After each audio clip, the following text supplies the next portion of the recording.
Well, good morning, and thanks for being here on a Saturday morning. And we're going to talk about things that are going to change our lives, our families, our finances, and our futures forever. And I can honestly tell you, I've been in over 100 churches over the past probably 11, 12 years, getting to do this for other churches. And we've done it on a smaller scale before here at Crossroads. But this year, as Joel said, we're going all out.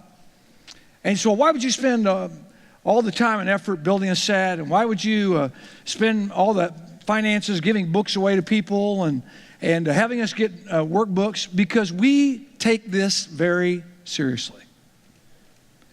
And we know. See, there are some of you here this morning who are already debt-free, and you know, you're on the other side with me. You know. People that are in debt, they don't know. They can't know. I didn't know. I can't wait to preach the message tomorrow. Message number 1, all brand new messages. We've taken the whole ABC's program to a whole new level. You're going to see. You're going to not believe it. But I can't wait till message number 2, because I'm going to show you a video of somebody who's miserably in debt. Their life is ruined by debt. And then at the end of the interview on TV, the person says, yeah, I'd do it all over again. They just don't get it. What we want to do this morning is I want to talk about workbooks, and I want to tell you why workbooks work. By the way, everyone needs to have one. Whenever I travel around the country and I see a family show up, they come walking up and they've got a workbook, and I'll notice they've got a bunch of writing in there. I know those people get it. If they don't have a workbook, I know they don't. And what we're going to tell you is this: every person in a Connect group needs to have a workbook. So what are you trying to do? Just sell a whole bunch of workbooks? We don't make anything off that. The $3 barely pays for the cost of that. That's all. In fact, you may not know this, but every ABC's weekend that I go to, whenever they compensate me for going, a portion of what they compensate for me goes to build our new youth building. Used to go to build our children's building, but it goes to our youth building, and a portion of it goes into a fund to help print workbooks. So it's not some money-making deal. I'm telling you, this is a life-changing deal, and I want to tell you why it works. Suppose you're the most phenomenal teacher there is, and you're teaching these principles, and you've got this little small group, and they're great principles, and they're biblical principles, but you've got these people in your small group, okay? And one of them is planning a trip to go to Cancun. Now, you're talking about finances, you're talking about getting out of debt, but they've been planning this trip to Cancun for a long time, and they invited a couple of the other people in the group as well. And so you're teaching these principles, and you're pouring your heart out, and you're sharing God's word, and you're praying with them, and you're giving them great illustrations and stories, and they're going, this is all great, this is wonderful. And then they get together at some restaurant or someone's home, and the couple that's planned this trip to Cancun says, well, that's great, but we're still going to Cancun. Because, we planned that, and, we already got the plane flights. And so then the other couple, they go home and they say, I know what we're being taught. I understand all that, but, that'd be fun to just go with them. Let's go to Cancun. Now, does that mean that you're a horrible teacher? Does that mean that God's principles aren't true and don't work? It doesn't mean any of that. What it means is this: you've got to control the peer pressure. And the reason why this will be different with every member of a Connect group having a workbook and working on it, here's what the discussion will be now. Well, we planned this trip to Cancun, but we decided not to go because we got to pay our mortgage off. And then the other couple's going to say, well, we're not going to go on vacation this year, and we're going to put that money toward our mortgage and pay our cars off. And now the story is completely different, and now it's positive peer pressure that causes people to do the right thing. And guess what? Now you're an awesome teacher. No, you're not. It's the peer pressure. And that's why workbooks work. That's why we want a husband to have a workbook. We want a wife to have a workbook. We want every person to have a workbook. Because see, if you've got a couple and they've got a workbook together and you're having your discussion in the group, and the husband will say, honey, what was our answer? What did we put down for that? And I'm learning right now that he didn't have anything to do with it. And, some people will come to us and they'll say, well, we do everything together. We do everything. Really? You have the same checkbook? You drive the same car? You have the same job? You take a shower at the same time? You do everything the same thing? I mean, really? No, they have individual things, and they can get a workbook. And I'm telling you, this is an absolute key to the success of this program, that every single person have a workbook. All right? And you know, the Bible backs that up. Paul said in 1 Corinthians 15:33, bad company corrupts character. Bad peer pressure can ruin it. Good peer pressure can make it work. Second thing I want to tell you, don't say to your group, hey, this is all common sense. No, it's not. If it was common sense, everybody would be doing it. This is biblical sense. And because it's biblical sense, that's why it makes sense. And we need to get to the place where we get people to understand, since it's biblical, this will be the best counsel you will ever get.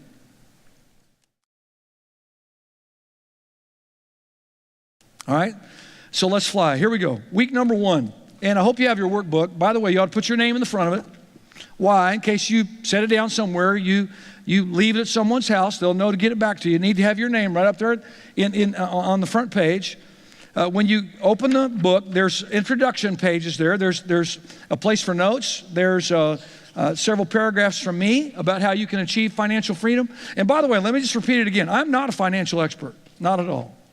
I'm just a satisfied customer that God's principles work. And life is better when you get on the other side and you're not strangled by debt. So there's a few paragraphs there. Then there's a place for you to put the names of your small group, which I've already done. And you should do that as well. And then there's a small group commitment. And you don't need to fill this out today, but you can do that with your group. And like for our small group, we're all grandparents. So for our child care arrangements, I put they will watch their own kids. Yeah. And where we're going to meet and what time. I mean, all of this, do every bit of that. Then you get to week number 1. All right, now here's what I want you to do. I want to tell you what the aim is, what the target is for each week. And we're going to go quickly, all right? And what I want you to do is I want you to write the aim or the target right up to the right of your notebook on page chapter 5. And here's the aim. We want to get people to make lifestyle changes. That's what we're trying to do. That's in week 1. We're trying to get people to make lifestyle changes. And you'll notice on your workbook, there's a place for you to open with prayer. I think you should do that. Even if you're the one that prays, open with prayer. And then there's a welcome. Take a few minutes to introduce yourself to each other. And there's some questions you can ask. And you've already done this in our small groups before. The question for this one is, what is your favorite movie and why? And then after they answer that, who is someone you admire and why? Okay? And then you're going to move in and have someone read a couple of scriptures. And then what do these verses teach us about money? Then we're going to talk about attitude. There's some great quotes on there, and I'm not going to read all this to you. But then you're going to come to a page that says, what changes would you be willing to make in order to change your financial future? And there's a list of 37 things that our family did when we got out of debt. Now, let me tell you why this is different for you all. You know me. You know my wife. You know my kids. And here's what you can tell to your group. Listen, if you want to, go to the bookstore and talk to pastor's wife and ask her what it was like. Or go talk to his 2 daughters, or go talk to his son. Now, I'll tell you, at the time when we did it, I was the most hated man on the planet. And I told them the day will come when you all will love me. And they were going, yeah, don't count on that. But I know for a fact, if you talk to any member of my family, they will tell you it's the best thing we ever did. It was hard. It wasn't easy. But it was worth every bit of it. So there's a list there of all the things we made, and you can read those. Then there's some boxes over here, changes you can make. And so ask your group, what are some things you can do? Can you go on a strict budget with no exceptions? Can you cancel your subscription to the local newspaper? Can you cancel cable TV? Can you take a sack lunch to school or work? By the way, you can do all these things. But that's not the issue, is it? The issue is, will you? It's not a matter of are we able, it's a matter of are we willing, and that's where attitude comes in. And then over on page 9, we talk about change begins with our attitude, and there's some scriptures there to read, and we want you to go through that. And then on page 10, you'll see there's homework assignments. Now, there's nothing for people to fill in week number 1. That's on purpose. In fact, as you go through the workbook, the fill in the blanks get more and more because we're trying to drag them in, pull them in. But in this first week, there's not, because we're really just talking about attitude. And what is our aim? Our aim is to get people to make lifestyle changes. We want to get them to the place where they're willing to say, you know, we got to make some changes because nothing changes if nothing changes, right? Then there's homework assignments, and here it is. List 3 additional ideas besides what's on the Cameron's list that you could do to get out of debt. I guarantee you there's things you could think of that are not a part of our 37. You know, we stopped watering the grass. That just didn't make sense to me to spend money, have a higher water bill, just so my yard would look nice, and our yard turned to dirt. It literally did. People would drive by our house and wave without using all their fingers. That's true. They would put flyers on our door about sod companies and so. I'm serious. And you know what happened when we got out of debt? We put in a brand new sprinkler system. We put a new fence in. We had the nicest yard in the whole neighborhood. We didn't put up Christmas lights on our house. I mean, that didn't make sense to me. Why would I want my electric bill to go up with a bunch of lights on my house that people are going to drive by and they're going to say, well, that house is not as nice as that one down there? I mean, what's the point? So you'll be able to think of things, and so you ask them to list things. Number 2, pray for the other members of your group and their financial situation. Now, here's what you need to have them pray. When we do ABCs, and Doug Crozier and I travel around the country and speak at churches, when we have the leadership dinner, which is kind of like this, but it's not, and we are going to have a dinner, which I'll tell you about a little bit later. But when we close, when Doug and I close our deal, we said, listen, we just want you to pray one prayer as we close tonight. We're so glad you let us come and talk to you, and we're so excited about what God's doing in your church, and we just want you to pray this prayer with us. Pray that people get it. And when I say those words, and I've said them all around the country, this year I've said them in Canada, I've said them in India, this year I'm going to say them in Poland. We're going to do the ABCs in Poland. And every time I say those words, people who are there, tears start streaming down their face. They're getting it. They're getting it. They're getting it. That's what you need to have your group pray for each other. Pray that they get it. Number 3, invite a friend who could use this study to come with you next week, read through next week's lesson, and fill in the blanks. Now, since we're in connect groups, and they're pretty much set groups, you can get somebody to get involved in a new group, and you can talk to Joel about that. All right. Anyway, that's week 1, and the importance is the aim. And what is the aim? Get people to do what? Make lifestyle changes.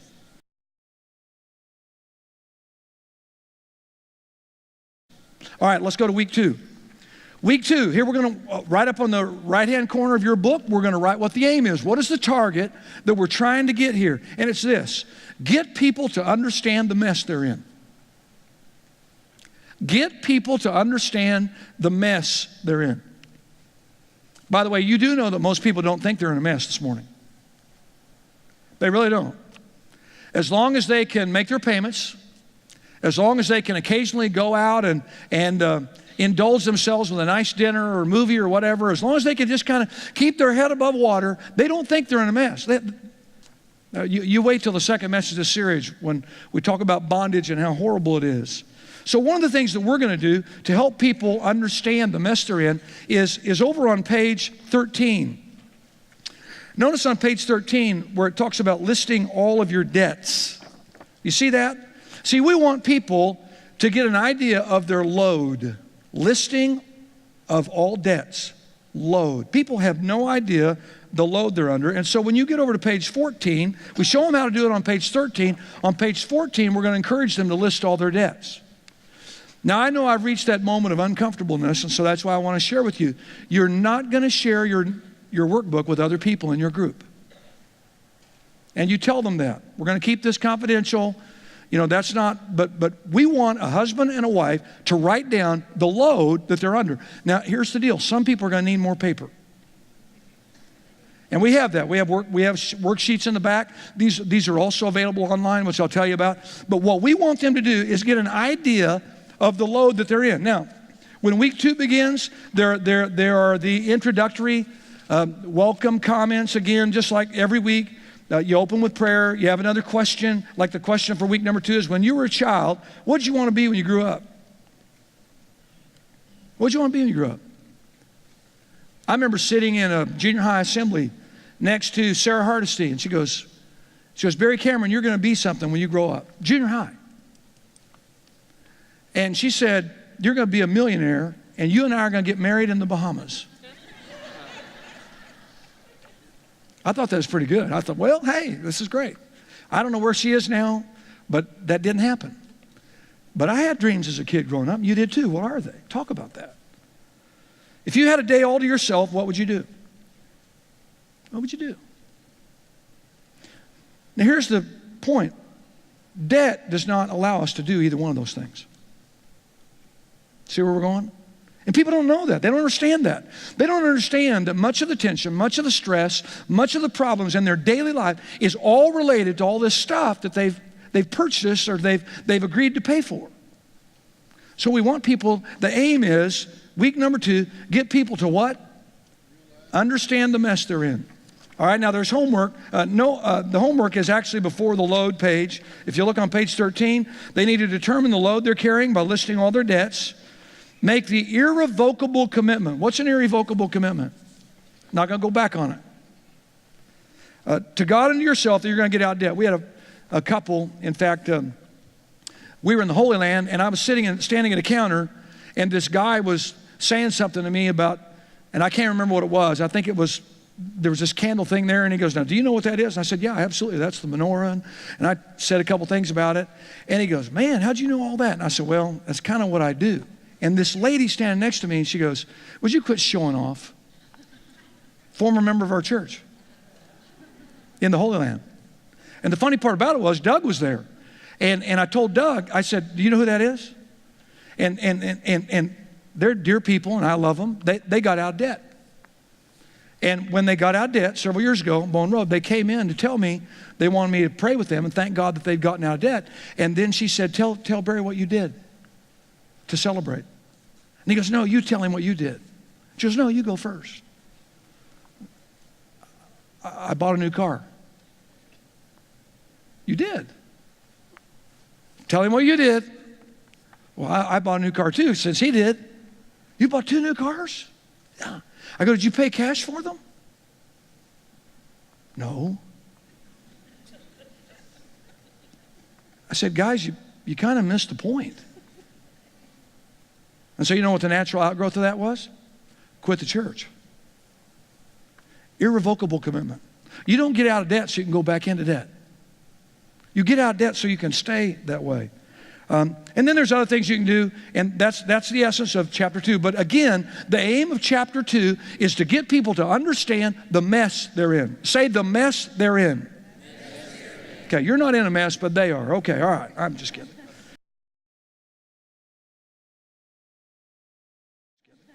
All right, let's go to week 3. Week 3, again, it's called choice. First one's attitude, second one's bondage, third one is choice. Up to the right-hand side, we're gonna write out what the aim is. And I think it's perfectly appropriate. In fact, if you don't let people know why, they don't understand everything else. But if you tell them why, nothing else matters. Have you ever noticed that? Why are we doing this? What's the choice? Here's the aim. We want to get people to develop a plan. We want to get people to develop a plan. Again, there's open with prayer, there's a welcome. Go around the room and have each group member answer this question. Where's your favorite place to go on vacation and why? There you go. Wait a minute. Last week we just talked about bondage. Now we get this huge load. Now you're talking about where we like to go. Well, see, now we're trying to motivate them to do what it takes to be able to do this. And there are some scriptures on all of these to read, and there are blanks to fill in. There are more blanks on this one. But in this particular week, we want to focus in on tithing and budgeting. Why tithing? Tithing is how you get on the spout where all of God's blessings come out. Now, I want to be very careful here. Tithing is not the finish line, it's the starting line. Tithing is daycare division. Got that? There are a lot of people, they got to daycare division spiritually and they've stayed there their whole life. That's not where God wants you to end up. So we're going to talk about tithing. Why do we want people to tithe? Because there's a blessing from God. There's a supernatural transaction that takes place when you tithe with God. And we want people to get under the spout where all of God's blessings come out so they can be blessed. If I could get everyone in our church to be a faithful tither, it would change our church forever. Why? Because God will bless them. When you defy and disobey God, nothing works. So we want them to get tithing down. Secondly, we want them to get budgeting down. Now, I'm very honest in telling people, I don't like budgets. I don't even like the word budget. So I came up with a term called the good file. If you turn to page 19, the good file. This is good. This is something that is good. I had to tell myself, this is something that is good. I don't like budgets, but this is good. And GOOD stands for getting out of debt. So every time I looked at my file, getting out of debt, it reminded me when I looked at our budget and where we are and what we needed to pay and what we needed to do, it reminded me this is a good thing. And in fact, I told our kids and my wife, I said, whenever you hear somebody use the word good, that's a reminder to you that we're getting out of debt. The Camerons are getting out of debt. It's a good thing. You say, well, what happened when you got out of debt? I mean, didn't you have to change your file? I did. And I remember sitting there at night in my office and at home, and I thought, I got to come up with a new name for my file, and I like acronyms, and so I came up with BMW file, Building My Wealth. I thought it was pretty cool, until God tapped me on the shoulder and said, it's not yours. It's not yours. So now, and last night I paid bills, and there's the printout for the BOW file, the BOW file, Building Our Wealth. So when you get out of debt, you can come up with your own cute name, but this is the one for now. Getting out of debt, and we want people to fill in the blank. Everybody can do that, and we want them to understand the power of tithing and the power of budgeting. Homework's on page 18. What's number one? Choose to obey God and begin tithing this week. Hopefully most of you are already doing that, and the people in your groups are as well. Number two, develop a budget, and there's some other things on there as well. But the aim of chapter 3 is to get people to develop a plan. Say, develop a plan. Develop a plan. All right. All right. Let's go to week 4. Week number 4, page 21. Here's the aim. Again, we want to write it to the right top of the page there. And the aim is this. We want to get people to implement a strategy. This section is called decision. They have to make a decision. Okay? And they have to implement a strategy. Well, what should that strategy be? Well, we'll walk them through Proverbs 14:12. You know, there's a way that seems right to a man, but the end thereof leads to death. And then there are 7 simple strategies that we've put in here on pages 22 and 23 to help people get out of debt. Things such as, number 1, trust God. That's where it all begins. Number 2, tithe. Number 3, develop a budget. So, well, wait a minute. We've already done some of this. You're right. We're reinforcing it. Number 4, get out of debt. Proverbs 22:7, the rich rule over the poor and the borrower is servant to the lender. You're literally a slave to whoever you owe money to, whether you think you are or not. Number 5, put something in savings every week. Number 6, develop an emergency fund. Number 7, don't quit or turn back. Now at the bottom of page 23, there's a little gray box there. Can you see that? And see those little boxes in there? You want your group to check those boxes where it says, I have made the decision to get out of debt. I have made a list of changes to help me get out of debt. I have made a list of all current debts. See load chart, listing of all debts. I have made a budget, the good file, getting out of debt file, and have begun to follow it. I have made tithing the centerpiece of my financial plan. You need to ask them. Guys, check the boxes where you're already at. And here's what you need to know. We want you to check all of them. We're trying to help you, but we can't help. You're the one who has to make the decision. And that's the point. Homework's on page 24. Complete the rapid payoff strategy, which we have in there. We show them. There's a chart there where you can list your debts and how you can, on the worksheet, beginning with the smallest.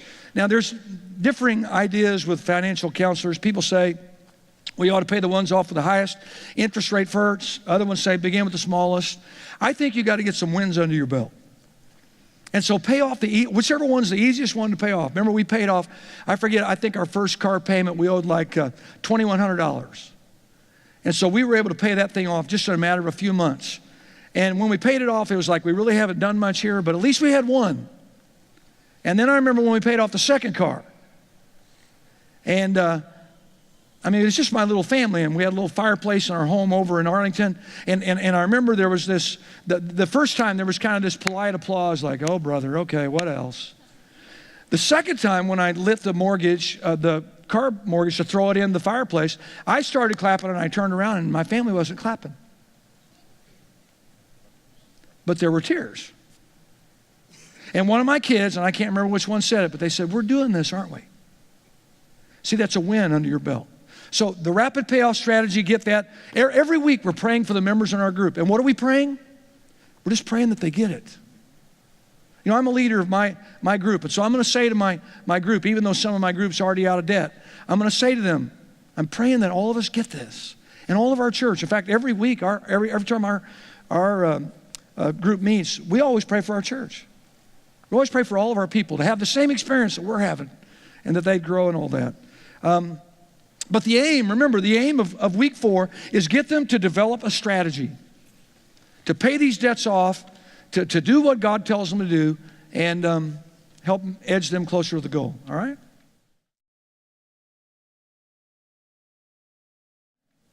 Let's go to week 5, page 37, or 27, I'm sorry. Am I moving too fast for you? It's on purpose. All right, week 5, encouragement. What is the aim? We want to write it up to the right side of the top of our page so we can share this with our group. Every week we're going to tell them, here's the aim. Here's what we're trying to accomplish this week, okay? And the aim is this, week 5. We want to get people to understand the power of tithing, saving, and paying off debt. The power of tithing, saving, and paying off debt. By the way, all 3 of those things involve supernatural transactions. They're intensely biblical. And something supernatural happens when you tithe. Something supernatural happens when you save. Something supernatural happens when you pay off debt. And we'll go through that in this week's study. We'll talk about in Romans 12, where Paul says that encouragement is one of the gifts that God's given the body of Christ. And we're to encourage one another. We have a testimony on there of C.J. Tubert, one of the greatest stories I've ever heard. He was a postal worker, never made more than $6,000 a year. But he left an endowment, an estate worth more than $3 million, most of which he gave away to the American Foundation for the Blind, headquartered in New York. And that gift will give forever. And he never made more than $6,000 in any calendar year. How did he do it? Discipline. We talk about the gas tank illustration. I tell this to people all the time. When, regardless of where your debt is, as you pay it off, here's what will happen. It's like a gas gauge.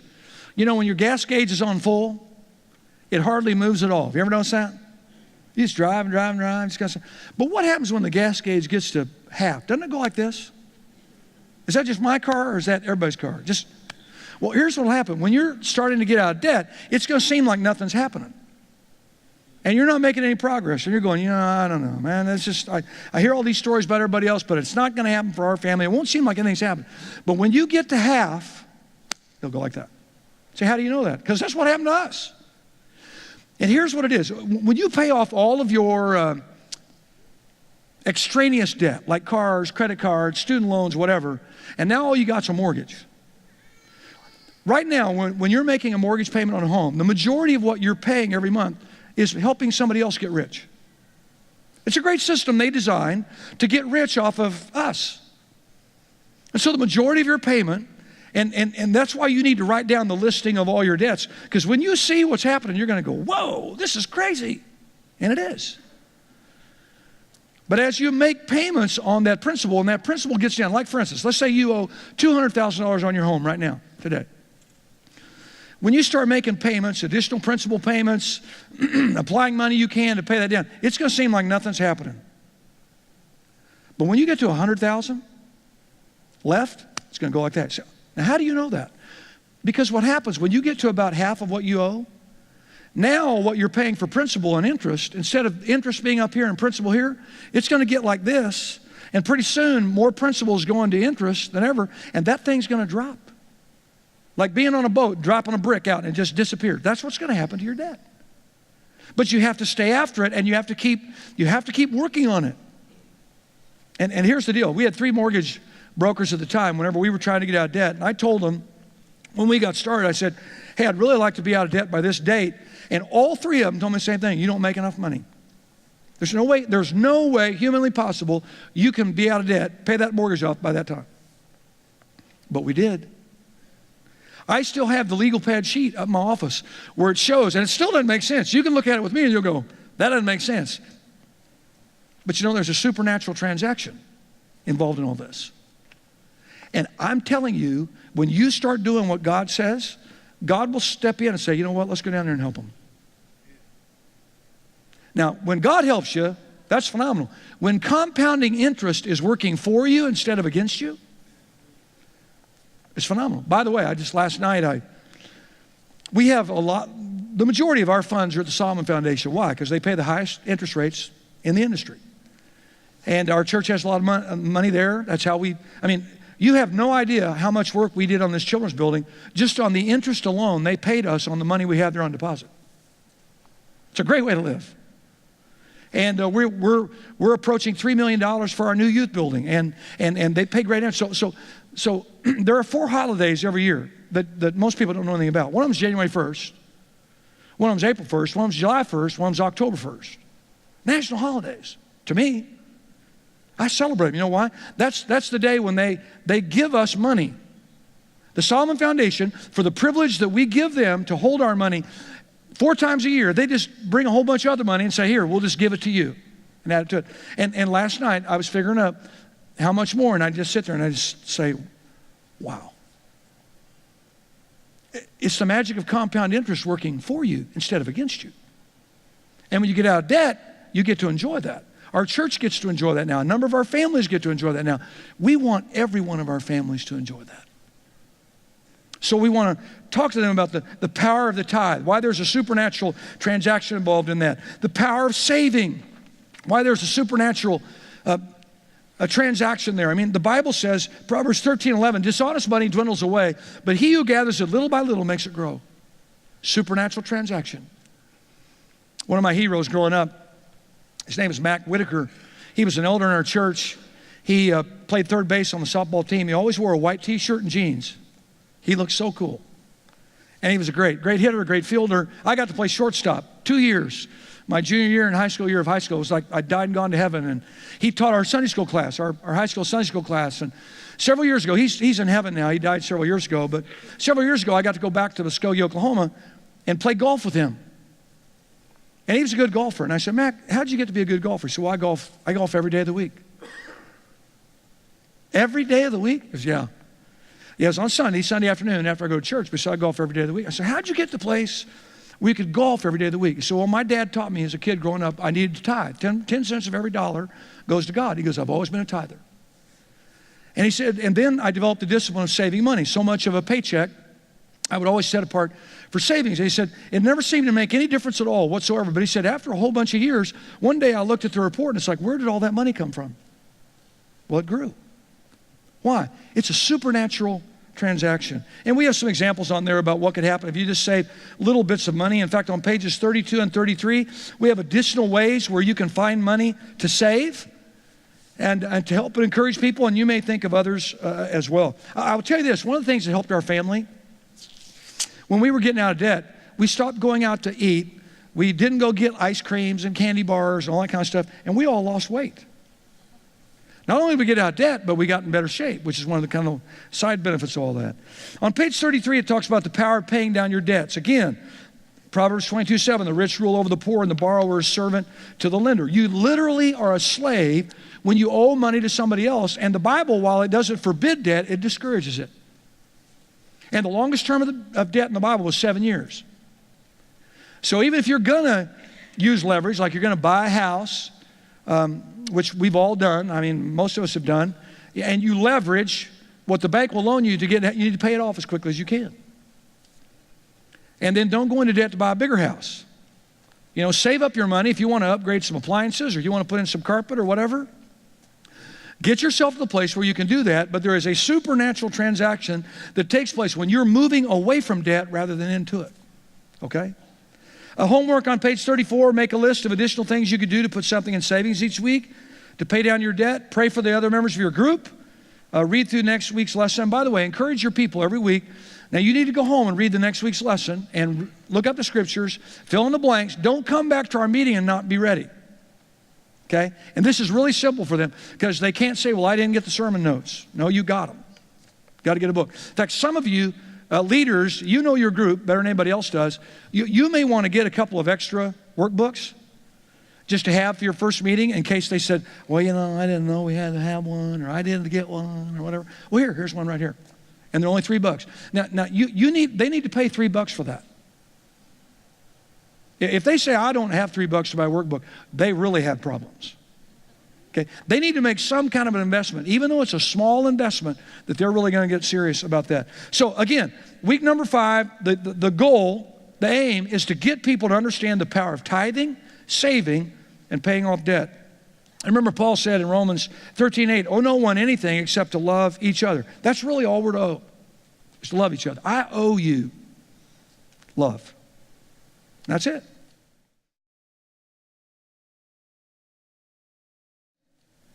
All right, week number 6.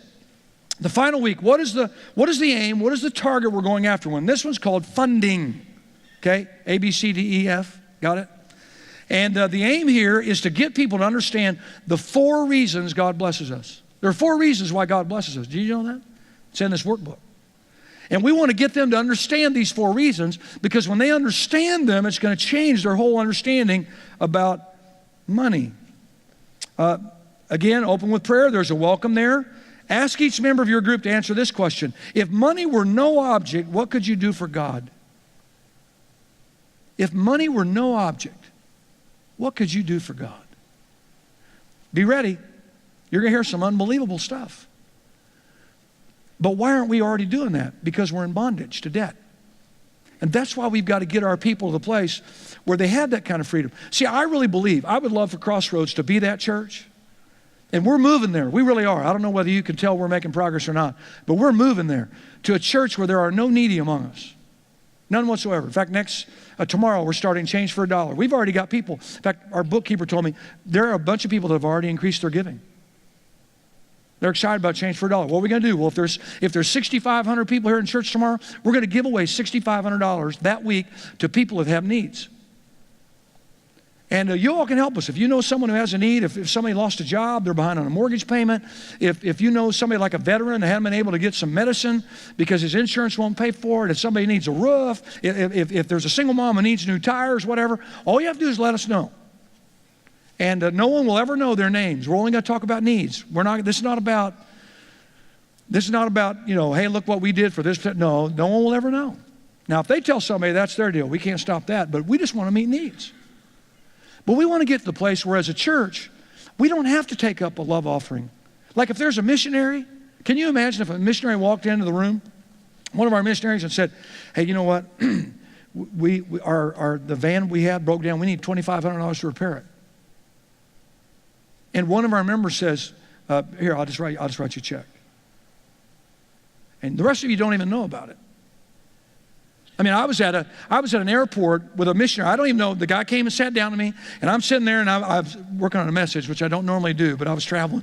And I was working on a message, and I had my Bible, and he said, you're a Christian. I said, yeah, I am. And he told me about it. He told me he was a missionary, and he told me that he had lost his laptop on this trip, wherever he'd been. I never met this guy before in my entire life. And I said, he said, all my messages were on it, because I was working on my computer. And he said, and I said to him, I said, well, so, I mean, what kind is it? How much is it? And he goes, very basic computer, and I forget, HP, Hewlett-Packard, whatever. And I said, well, how much does it cost to get a new one? He goes, it's $500-600. Now, what do you think I did? I pulled my wallet out, and I gave him $600. Never met the guy before in my life. And I said, here, go get you a new one. And he just started crying. I said, I didn't do that to upset you. I just did to help you. He's now a Facebook friend. Lives in another country. And in fact, I just got a message. This is unbelievable. I just got a message from him this morning telling me Happy New Year, and he's praying for my wife. Wouldn't it be horrible if I said, hey, brother, I'd love to help you. Let me go back and ask the elders of my church, or see if the benevolent committee can find funds to help you. You see, God doesn't want just me doing that. He wants every one of us doing that. And I couldn't do that when we were in debt. But what if everybody in our church, what if all of our people got it? It'll change everything forever. Well, the aim of number 4 is to get to these 4 reasons why God blesses us. And here they are on page 37. Number 1, to finance His kingdom. Now, I want to be very clear here. God doesn't need us to finance His kingdom. So now, wait a minute. You said reason number 1 is to finance His kingdom. That's right. But God doesn't need us to finance His kingdom. He allows us to be a part of financing His kingdom. He doesn't need us. He doesn't need any of us. He allows us to do that. It's a privilege to help finance his kingdom. And there are verses there as well. Number 2, to care for our families. You know, in Malachi chapter 3, where it talks about bring the whole tithe in the storehouse, so that there may be food in my house. Test me in this, see if I'll not throw open the floodgates of heaven and pour out so much blessing you don't have room enough for it. The whole point is your needs will be met, but there'll be more. I'll make sure you have more. But your needs will be met. You can take care of your family. Number 3, page 38, to meet the needs of others. God blesses us financially so we can be in a position to help others above and beyond the tithes and offerings of our church. You know, a lot of times when I travel around the country, people raise their hand, ask questions, say, if I give money to help my neighbor, does that count as my tithe? I went to Bible college with students who said, oh, I don't tithe. I put that money on my school bill. That's not tithing.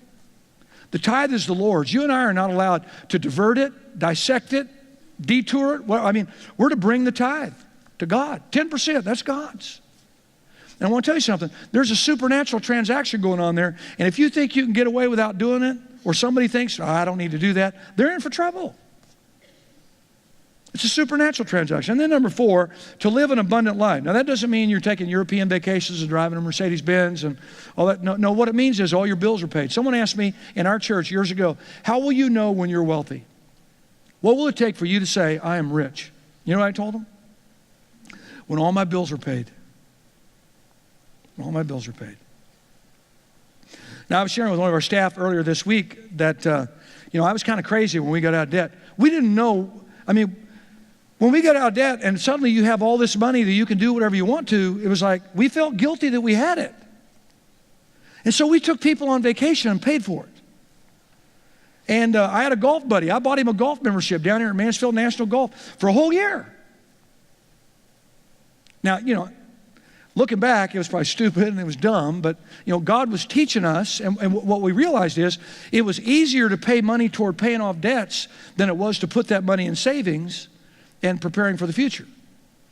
So just kind of a word there, when you get out of debt, remember, now it's really going to be tough because you're going to have to make yourself, and I'm so thankful for ACH, where the Solomon Foundation, in fact, we increased it for this year, where they just take money out every Friday and it goes into our account, so I don't even have to worry about it. Because I don't know about you, but I grew up, if I had the money in my wallet, I was spending it. And you don't want that to happen. So an abundant life is to have our needs met, our bills paid, and be able to help others. And on page 39, we want them to list the 4 purposes of God's blessings. We want to make sure they get this. Number 1, to finance his kingdom. Number 2, to care for our families. Number 3, to meet the needs of others. And number 4, to live an abundant life. And then on page 41, we have a page to help people determine their net worth. Now, I will tell you this. There are 2 things that motivate people when it comes to finances. Number 1 is when they see their debt load. They'll go, oh my. Number 2, when they see their net worth. And they'll say, well, I had no idea I was worth that much. And it's very easy. All they have to do is list their assets, all the things you have, cash, checking account, savings, investments. How much is your home? Not how much do you think it's worth. What could you sell it for? By the way, my home right now that I live in, I wish the property tax people would get on the same page, but I could just barely sell it for what we paid for it back in 2005. So I could say all day, well, it's worth X amount. No, it's only worth what someone would pay you for it. So when you're listing that, be honest about it. Then liabilities, if you have a mortgage that you're paying on, automobiles, credit cards, you list all those there. All you do is subtract the liabilities from your assets, and you'll know what your total net worth is. Now, it'll still surprise you. It won't be huge starting out, probably, especially if you have a home mortgage, but it'll surprise you what your net worth is. And then what'll happen is this. You'll want to lower the debts, and you'll want to raise that net worth. And it's pretty motivating because you're going, wow, I had no idea. I really am making progress. All right, on page 43, there are some definitions that will help you, and you ought to read those ahead of time before your group in case they ask you. On page 47, there are frequently asked questions. These are the most frequently asked questions that we've been asked over the years. On page 49, what's the best time to do what? Go to dinner? What's the best time to buy a plane ticket? By the way, it used to be Tuesday. Now they say it's Sunday afternoon. When's the best time to get a hotel room? On Sunday afternoon, because the employees are under less stress and they're willing to negotiate. All that's on there. Just some helpful stuff there. On page 51, there are a bunch of worksheets in there that will help you. And again, those are online as well. And we make those available so So people, if they want to print them out themselves, they can. So where are they available online? There's a website called theabcs.org. If you've never been there, you ought to go there, theabcs.org. It has a listing of all the alumni churches who've done the ABCs. It has and a listing of the pastors' names. You want to call them and talk to them? Call them. There is all the frequently asked questions. There are tons of those online. There are all kinds of things on the abcs.org where you can get information to help you get ready to lead your group, and I would encourage you to do that.